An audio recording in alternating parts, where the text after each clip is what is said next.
thinking, oh my God, women are always the victim. It's not so. Here's a nice story for you. A little story called, Who Knew I Was Not the Father? Do I even need to read it to you? You know where this is going. This happens all the fucking time, but they don't talk about it. You know, it's not considered a major fucking problem. It's because guys are not organized, and we have to start bitch, moaning, and complaining the way women do. All right? Just mentally try and imagine what it's like to have a period, and that's the mindset you need to get in to make change in this country. That's what I think. That's what I think is needed. All right? Okay, here we are. Boys and girls, gather round. Who knew I was not the father? Take one. It was July in 2007 when Mike L. asked the Pennsylvania courts to declare that he was no longer the father of his daughter. For 4 years, Mike had known that the girl he had rocked to sleep and danced with across the living room floor was not, as they say, his. The revelation from a DNA test was devastating and prompted him to leave his wife.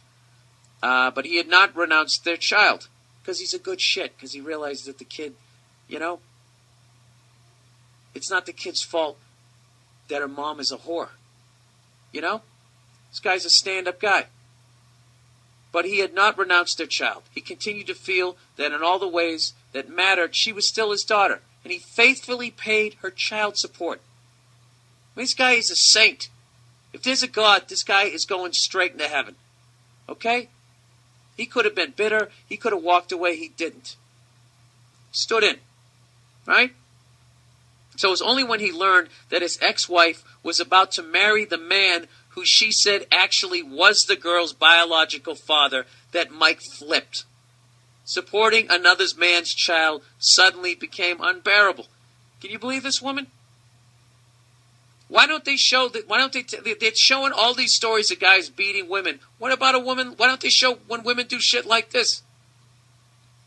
You know, not only did she cheat on her husband, she fucked the dude raw.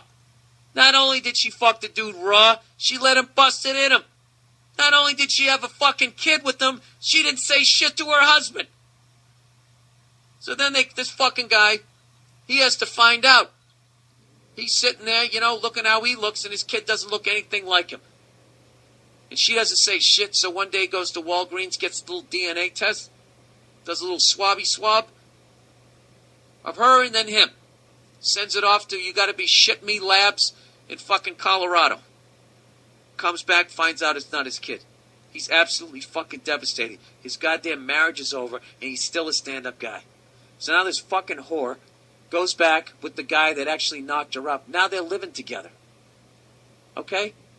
Wouldn't you think, despite the fact that she's a whore, that maybe she wouldn't be a cunt too? You know? It's unbelievable.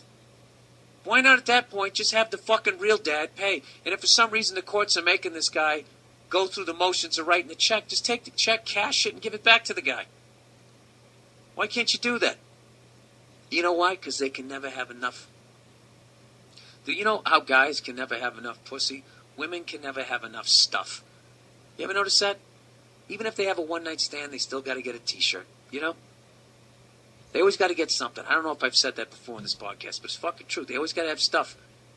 You know? And they got this free fucking money coming. And this bitch has got she's pimping these guys. She's got two guys working for her.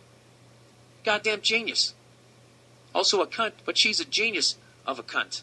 Okay? I mean, how dumb is that guy who actually knocked her up? How dumb is he to marry her? Who the fuck marries somebody who makes somebody their wife who was already somebody else's wife and fucked around with you? You saw what she did. You think she's not going to get tired of you? You think she's not going to go somewhere else, get some more dick and a little more, you know, foreign spackle between the fucking gams? Unbelievable. So there you go. That's not misogynistic that I'm only reading these stories. What I'm doing is I'm trying to balance out the bullshit that you see it on TV. The bullshit vibe that only guys cheat, guys are dogs, guys do all the fucking bullshit. It's okay? We are equal. Okay? We are equal. We are capable of doing wonderful things like this guy. who did the right thing by this little girl, and we're also capable of doing horrific things. All right? Slapping the shit out of fucking women, sticking their heads in the glove box, trying to see if you can get it all the way closed. You know? We also do shit like that. And ladies, right? They can be absolute angels. And they can be a steaming pile of cunt like this woman. So there you go. That's my little fair and balanced reporting.